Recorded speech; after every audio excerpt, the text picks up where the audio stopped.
အခုဒီကောင်မကြီးကိုRP2350A Pro ပစ္စည်းတွေရောက်တာပေါ့နော်ဒီကောင်လေးကကြတော့ဒီ DFU မှုကို auto ဝင်တယ် DFU PWR မှုကိုချိုးထိုးလိုက်တာနဲ့သူတန်းဝင်သွားတာပေါ့နော်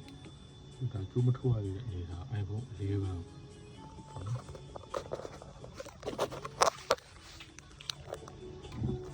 ဒါဒီ host screen ကနေပြီးတော့အခုကသူ့ကိုထိုးလိုက်ပြီးတိုက်စီနေပေါ့နော်ကွန်ပျူတာမှာ join လိုက်ပေါ့ထိုးလိုက်တာနဲ့သူက P2 DFU မဟုတ်ဘူးချိန်သွားမယ်ခလုံးနေစရာမလိုဘူးနော်အခုထိုးလိုက်တာနဲ့ထိုးလိုက်တာကတော့ခလုံးလေးပါအောင်နော်မဝင်ဘူးဆိုလို့ရှိရင်ဒီခလုံးလေးကို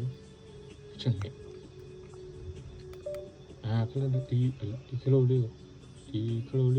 နှိပ်တာနဲ့သူက P2 မဟုတ်ဘူးဟာဒီမှာမီးအဝါရောင်လေးလင်းအောင်နော်အဲဆိုလို့ရှိရင်ဂျာလေးကိုဖြုတ်နော်ဖြုတ်သွားလို့ရှိရင်ဒီရိုးအရင်ကပြန်ပြီးတော့ line ပတ်လို့ရတယ်နော်အရင်ကနဲ့ join တာနဲ့ဒါဒီမှာ USB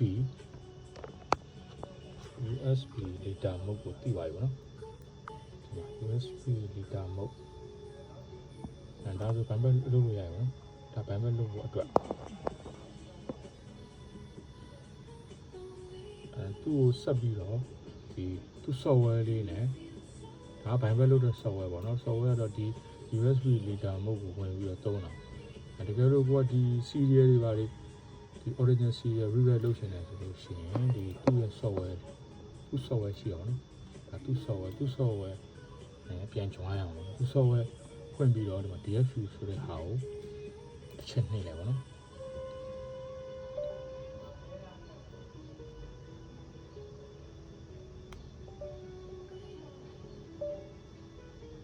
နှိပ်ပြီးဆိုရင်ဒီမှာ the accessible under the engineering mode ဆိုတာနဲ့ဒီ table လေးကိုဖြုတ်လိုက်ဖြုတ်ရရင်ဒီကောင်လေး join လိုက်ပတ်ပဲမှုကိုဝင်သွားပါတော့အဲ့လိုရောင်လေးပြောင်းပြီးတော့ကျွန်တော်ခဏဆောင်လိုက်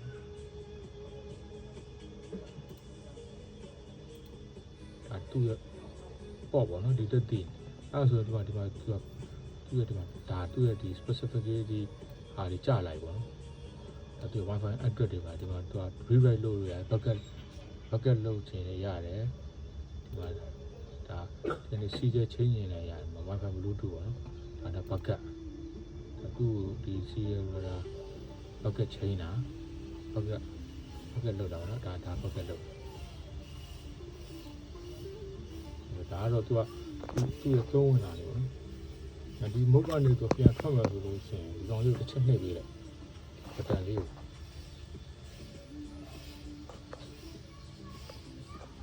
ဘောကလို့ချက်နှိပ်ပေးလိုက်ချက်နှိပ်ပြရတဲ့တော့ဒါဒီပတ်ပဲမုတ်ကနေထွက်သွားပြီ